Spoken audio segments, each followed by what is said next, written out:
Shalom, you watching heritagehiphop.com with your wet time counsel of the people. One.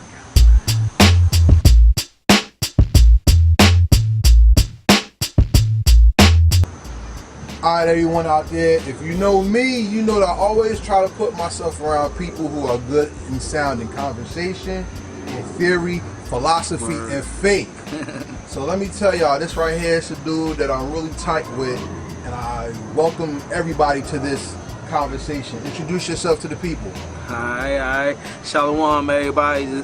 This your wet time. YOETEZ Im, counsel of the people, and I'm here with my man Karev, Hip Hop Heritage, you know, and I'm ready to do it, man. Yeah, you What's said good? it backwards, but it's all good. So let's get into it.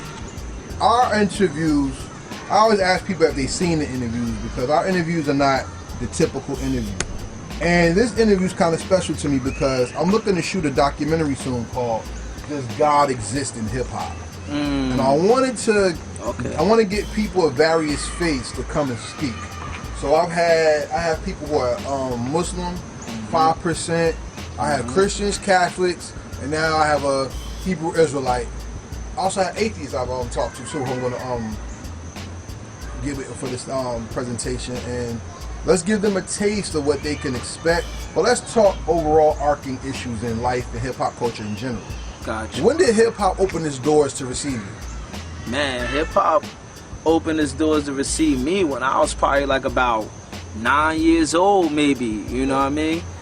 When I wasn't even allowed to listen to hip hop because my mom's was Jehovah's Witness. Okay. So, you know, I had to sneak it. Okay.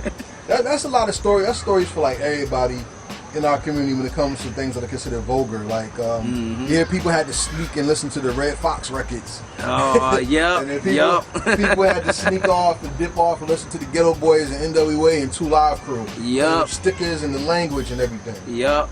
So, what song did you hear that you snuck around and listened to that opened you up like, yo, I like this? I wouldn't say necessarily it was a song. It was more of a hip hop movie. It was House Party. Okay. You know what I mean? I remember my mom's being kind of ignorant of the movie, of, you know, the stuff in it that she probably might have disagreed with it. And there was a part in the movie, you know, where kid, he was locked up and he's rapping, you know, and then when he gets out of jail and he's on the other side of the bars, he's like, oh yeah, by the way, suck my... Yeah. You know, so, you know, me and my brother, we thought that part was like so cool, whatever. I'm walking around the house, suck my, you know, walking the kitchen, and my mom's is like with an old school friend of hers, right? And you know, for whatever reason, I felt cool that day, so I go up in the refrigerator, I grab a little orange or something, and when I'm walking out, when I'm about to walk out the room, I turned around and go, by the way, suck my... And when I said that, man, my mom's friend was like... and my mom's just like, she just bust out laughing. And she said, say it again. And I said it again. Then she said, come here, say it again. And I said, suck my... Pow! She smacked me so hard, man. I did a Tasmanian devil spin on the floor, man. You know? So you got the harsh reality of hip hop early. Yeah, that was the harsh reality early, you know, because at that time, you know, that was the time frame of, you know, NWA and, you know, a lot of the gangster hip hop was starting to come out. So the only hip hop that my mom's kind of agreed with was Kid and Play, Criss Cross, you know, stuff that appeared to be, you know, for children, but it really wasn't. So, and that's kind of what life is about. Life is about how you get exposed to things and then how you deal with the mental ramifications of what you've been experienced to. So you're from North New Jersey. Right. Now, we talked about the entertainment part of how you were affected or influenced. How did Newark influence you as opposed to hip-hop when it came to forming your personality and even crafting your mind to understand the world around you? For me, like, you know, like you said earlier, man, I'm an Israelite. So one of the things as Israelites, we always stick to Deuteronomy 28, going into the curses that black and Hispanic people suffer. And hip hop has always been like identifier to like the struggle for me, you know what I'm saying? And you know, we got all types of hip hop, dance music, and party music and all of that stuff, but the hip hop that always connected to me was hip hop that gave you that visual of not only what you were seeing in your hood, but what was going around in, you know, every hood. And living in North New Jersey, you know, I lived in the time period where people was considering Jersey, you know, that Jersey Drive, you know that movie. Oh, yeah. You know what I'm saying? I lived in that time period. My stepfather, you know, he was Cuban, you know, all his brothers Cuban. They used to steal cars. You go into the Puerto Rican store, by the time you come back out, all you got was the frame to your car, you know what I'm saying? So, you know, I remember seeing my stepfather get hit by a stolen car, you know? It was crazy. Like, North New Jersey back then was way different than it is now. Not to downplay, you know, what's going on in the city to this day, but it was just way more harder. It was like, I remember my first time seeing the gun, just walking to a store and just some little 22 just on the ground, laying there, you know, no bullets in it. It was dismantled a little bit, you know, and it was like, it was common. So, you know, as far as the environment, a lot of people, when they hear my music, they always hear like more of a hardcore side to it. Even though I'm coming from a conscious or a spiritual point of view, I'm always hardcore with it because that's how I grew up. Although I'm not really hardcore, but you know. Alright, so let me ask you this part. Experience and life tragedies or the victories in life will always craft your lenses when it comes to how you view the world. That's true.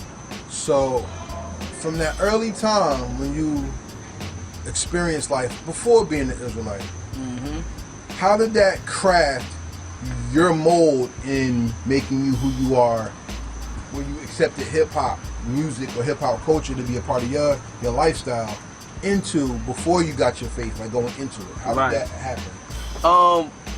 Well, for one, like, I experienced certain tragedies in my life real early on. Like my mom's passed away when I was 11 years old, and before that I spent a good, you know, 2 years actually taking care of my mom. You feel me?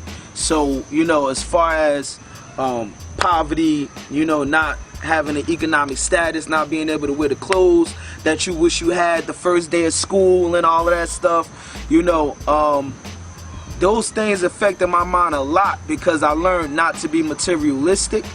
I learned more about what was more important to me in life at that time. You know, for me at that time, what was important for me was taking care of my brothers, taking care of my moms who was sick, appreciating my aunt who would stop by to check on us to make sure that we was good, because we practically was just kids living in an apartment by ourselves, you know what I mean? So it kind of like, as far as the experience in North New Jersey, it kind of, in my life experience, it made me prioritize a little bit more where hip-hop came into play.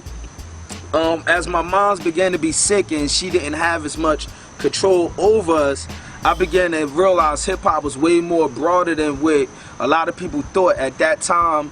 You know, you had a lot of our good old Christian folks trying to ban hip-hop and, you know, trying to make it where, you know, they censor it and all of that, which it did need censoring. I mean, 3rd grade, you got the Snoop Dogg album cover in the closet looking at it with all your friends like, look at this, you know. But I learned that hip-hop was way more than that. I remember seeing news reports with Tupac Shakur, who's actually my favorite rapper.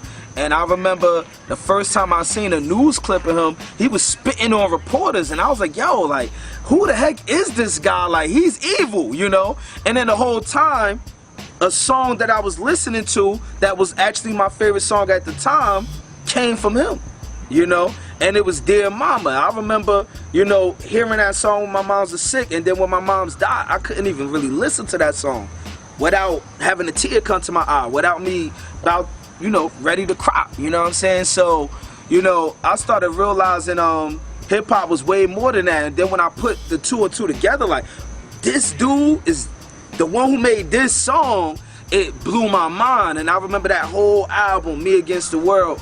Me and my brother just playing that jump back to back, man, because that album, man, it touched me in so many different ways. I mean, you talking about songs like Young Niggas, where he was speaking to the youth, you know what I'm saying? Songs like F the World, you know, things like that, man. You hearing pain, you hearing pleasure, you hearing poverty, you know what I'm saying? But most of all, you hearing things that you could relate to, that you're going through in your life at that time, you know?